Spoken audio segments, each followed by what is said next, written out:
This is the story of how I found out my wife was cheating on me. She took my kids, and after leaving the lawyer's office, I was attacked by a Karen who called me a troglodyte and then used her husband's political power to erase the whole thing and make it seem like it never even happened. This was the very early 90s, before the internet or the Karen phenomenon. I live in a small town in a rural county. I worked for a local law enforcement agency during the day and at a large retailer at night, stripping / scrubbing / waxing the floors. It was a ton of hours, but you gotta pay the bills. This afforded my wife the opportunity to work normal hours and be there to take care of the kids. Our sons were 3 years old and 4 years old at the time. One night, I was particularly tired. Things were pretty much caught up at work, and I was wandering around in full zombie mode. My manager told me to go ahead and wrap up my work and clock out at midnight. I usually worked until 4 a.m. I get home about 20 minutes later to find a strange car in my driveway and a strange man in my wife. I walked in my bedroom right in the middle of some overly passionate kissing. Given my profession and training, they were terrified that I would end them or worse. I have always prided myself in being able to control even the most dangerous situations by talking people down and avoiding any use of force no matter how tense things got. I just stood there and ordered him to get out of my house and take that floozy with him. I was beyond furious, but I managed to hang on to the last strand of control that I had. As they ran out of the house, I shouted after her that she could come pick her things up from the yard in a couple of days. Fast forward 3 days, I am a total wreck. I have not slept and barely eaten, and I've been walking around borderline in shock. My wife and my kids were my entire world, and it was all suddenly torn down around me. I called my supervisor at the department and told him everything that happened and asked for a few mental health days. He agreed and gave me the time off. I didn't need to be around the public in that state of mind with a weapon. We have legal insurance at work. It works like medical insurance. You pick a lawyer from a list of providers and their specialty for discounted or even free services. The lawyer that I chose was in the next county in the big city. Our meeting did not go well. She advised me that even with what had happened, the courts would most likely rule that since she is the mother, she would get the kids and I would have to pay her child support, which is exactly what happened. It was a different time back then. I staggered out of her office feeling like I had been kicked in the gut. I was already in very bad shape and this pushed it to 11. My mouth was very dry and my throat felt like it was close. I desperately needed something to drink. This was a very posh part of town, very old homes and very old money, just down the road from the yacht club and such. There were no convenience stores anywhere to be found. There was, however, a rather high-end grocery store nearby. I really did not want to be around people, but I was desperate for something to drink. I was dangerously dehydrated, so I went in. And this is where our story begins. Our cast of characters include Cruella DeVille, the nice lady, the store manager, the police officer, and me, a tired wreck of a man falling apart at the seams. I should start by saying that I was wearing tan khakis and a green polo shirt. The employees of this store either wore black or tan khakis and green polos with the store logo embroidered on the chest. A slightly different shade of green, but not enough to notice unless we were standing side by side. I was on the drink aisle, staring at the bottle of Gatorade, Powerade, etc., but I wasn't really noticing anything. I was staring straight through the shelves. My mind was a million miles away. I suddenly felt a sharp pain in my left upper arm as someone grabbed me hard and tried to snatch me around. Out of instinct and training, I grabbed the wrist with my right hand, twisted it up and over, and put my left hand on the upper arm and slammed them into the support column next to the shelf. I quickly looked around to check my surroundings and noticed 5 or 6 customers staring at what was happening. I then looked at my attacker, and it was a scrawny old lady. I released her and stepped back. Remember the original 101 Dalmatians movie? She looked very much like Cruella DeVille from that film. Hair that was obviously colored, long fake nails, and way too many rings, and a necklace that looked like a small string of Christmas ornaments. Even though she looked to be in her late 60s, she must go to aerobics or something because she had some decent muscle tone under her saggy, overly tanned, leathery skin. As she was composing herself, I heard the nice lady behind me ask if I was okay. I turned to look at her, and she pointed at my arm. I looked down and saw blood running down my arm and dripping on the floor. When I pulled her hand off my arm, 2 of her fake nails must have cut my skin. It wasn't actually bad, I just bleed very easily. At this point, I hear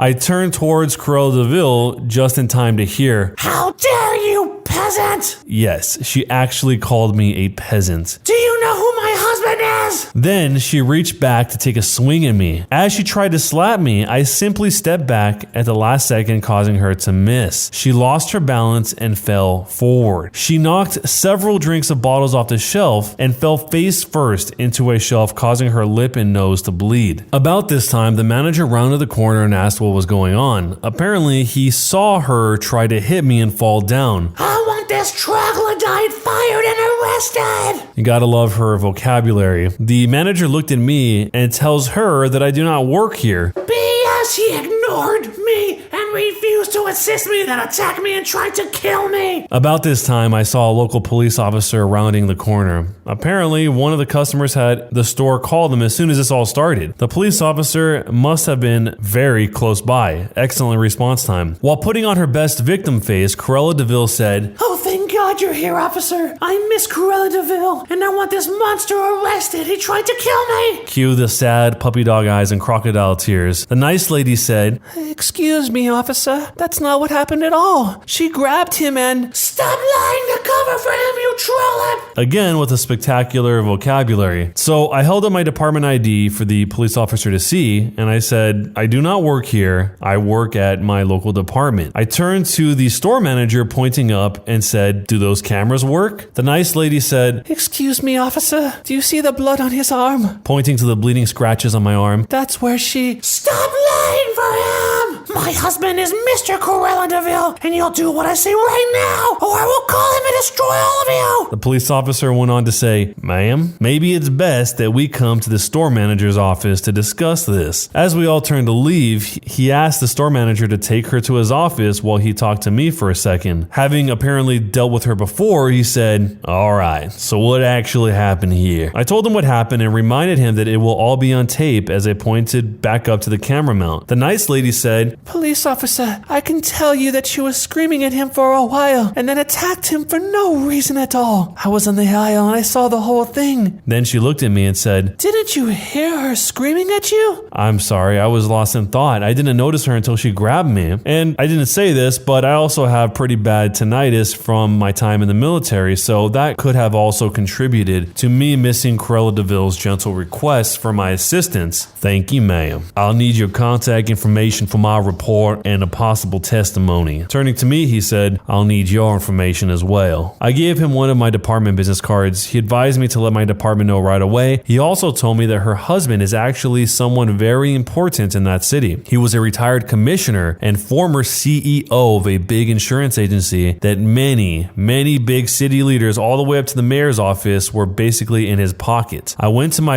directly to my supervisor's office and told him the whole story. He had me fill out an incident report and all the supplemental forms. He said it sounded like a clear case of self-defense, especially if it was all on camera. She'd probably be charged with aggravated battery since there were injuries. And that was it. Nothing else happened after that point. I never heard another thing. I called my uncle, who was a longtime officer in the department and my inspiration for going into law enforcement. And even he couldn't find anything about it. No police report, nothing. It was all swept under the rug and forgotten. I guess the moral of the story here is that money talks. Except for 3 more quick in and out trips to the lawyer's office, I never went to that part of town ever again. Was I the jerk? Man, this guy really has some back-to-back bad experiences. The whole cheating ex-wife, having to learn about it on his own. She didn't admit anything to him until he came home and actually saw with his own eyes. So who knows how long that was going on. And then to immediately get the information that she was going to get the kids despite how it all went down. And then directly after that, going to the store and having this weird situation where this lady cut his arm. And all of that punctuated by the fact that the lady got to get out of the situation scot-free because of who her husband was. She probably thought that she was going to be able to push her way through this whole thing, but when they saw the footage, they saw that it was clearly not the OP's fault. It was this lady who grabbed him, and then he reacted to that. I mean, it's not like he hopped into a Muay Thai stance and started trying to strike back. He was just directly reacting to her grabbing him enough to break the skin and have it bleed, and then stepped out of the way when she tried to come at him, and then she fell and hurt herself. Because if that wasn't on camera, that would be a very bad situation if all of a sudden her lip is bleeding and the other part of her face started started bleeding as well. This is one of the few stories where pretty much everything that happened to this guy is somewhat out of his control. I mean, he didn't create any of these situations. All these situations happened to him. So let me know what you would do if you're in this situation. If you found out that the lady didn't get in trouble at all, would you pursue it and try and escalate this, or would you let it lie where it was? Let me know down below. Am I the jerk for calling my brother a sore, slow loser? My wife, Irene, is very fit. She likes working out and has a proper exercise regimen, etc. She believes that if she feels good, she looks good, and she feels good working out, so who am I to stop her? My brother, Will, spent the latter half of last year going through a messy divorce and now needs a place to stay. Though my brother and I aren't very close, I figured he would only stay with us for a couple of weeks until he got back on his feet. Will is a typical gym rat. He is always on a very strict diet, always working out and bragging about his gains. I've worked out with him a few times and he's a little obnoxious. He's always mad at you if you don't work out at his pace and is always trying to correct your form. He's a pretty fit and muscular guy, but I don't like to exercise with him. Will has been pushing Irene to work out with him because, according to him, she won't be able to keep up with him. Irene mostly just shrugs him off with a laugh and tells him she would love to work out with him. Irene works out in the mornings 3 times a week and then does a run in the evening. But she's been busy this past week and hasn't been able to stick to her usual schedule. Will thinks that she's making excuses